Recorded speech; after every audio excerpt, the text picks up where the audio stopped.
March 3 ಮತ್ತು 4 ಎರಡು ದಿನಗಳು ವಾತಾವರಣದಲ್ಲಿ ಬಿಸಿ ಗಾಳಿಯ ಪ್ರಭಾವ ಇರುವುದರಿಂದ ಜಿಲ್ಲೆಯಲ್ಲಿ ನಾಗರಿಕರು ಅಗತ್ಯ ಮುನ್ನೆಚ್ಚರಿಕೆ ಕ್ರಮ ವಹಿಸುವಂತೆ ಜಿಲ್ಲಾಧಿಕಾರಿ ಕೆ ಲಕ್ಷ್ಮೀಪ್ರಿಯ ಅವರು ತಿಳಿಸಿದ್ದಾರೆ.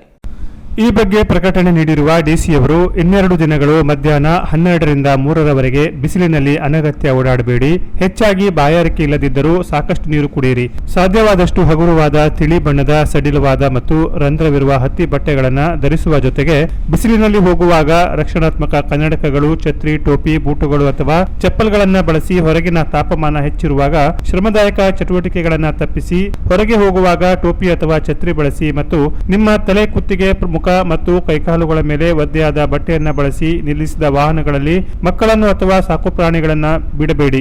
ಮೂರ್ಛೆ ಅಥವಾ ಅನಾರೋಗ್ಯ ಎನಿಸಿದರೆ ತಕ್ಷಣ ವೈದ್ಯರನ್ನ ಭೇಟಿ ಮಾಡಿ. ORS, ಮನೆಯಲ್ಲಿ ತಯಾರಿಸಿದ ಪಾನೀಯಗಳಾದ ಲಸ್ಸಿ, ನಿಂಬೆ ನೀರು, ಮಜ್ಜಿಗೆ ಇತ್ಯಾದಿಗಳನ್ನ ಬಳಸಿ ದೇಹವನ್ನ ಮರು ಜಲೀಕರಣ ಮಾಡಲು ಸಹಾಯ ಮಾಡುತ್ತದೆ. ಪ್ರಾಣಿಗಳನ್ನ ನೆರಳಿನಲ್ಲಿ ಇರಿಸಿ ಮತ್ತು ಅವುಗಳಿಗೆ ಕುಡಿಯಲು ಸಾಕಷ್ಟು ನೀರು ನೀಡಿ. ನಿಮ್ಮ ಮನೆಯನ್ನ ತಂಪಾಗಿ ಇರಿಸಿ. ಪರದೆಗಳು, ಶಟರ್ಗಳು ಅಥವಾ ಸನ್ಶೆಡ್ ಗಳನ್ನ ಬಳಸಿ ಮತ್ತು ರಾತ್ರಿಯಲ್ಲಿ ಕಿಟಕಿಗಳನ್ನ ತೆರೆಯಿರಿ. ಸಾರ್ವಜನಿಕರಿಗೆ ಯಾವುದೇ ತೊಂದರೆಗಳು ಕಂಡು ಬಂದಲ್ಲಿ ತುರ್ತು ಸಹಾಯಕ್ಕಾಗಿ ಜಿಲ್ಲಾ ವಿಪತ್ತು ನಿರ್ವಹಣಾ ಕೇಂದ್ರಕ್ಕೆ 1077 ಅಥವಾ 08382229857 ಸಂಪರ್ಕಿಸುವಂತೆ ಜಿಲ್ಲಾಧಿಕಾರಿಗಳು ಹಾಗೂ ಜಿಲ್ಲಾ ವಿಪತ್ತು ನಿರ್ವಹಣಾ ಪ್ರಾಧಿಕಾರ ಅಧ್ಯಕ್ಷರಾದ ಕೆ ಲಕ್ಷ್ಮೀಪ್ರಿಯ ಪ್ರಕಟಣೆಯಲ್ಲಿ ತಿಳಿಸಿದ್ದಾರೆ. Canara plus news, Karwar.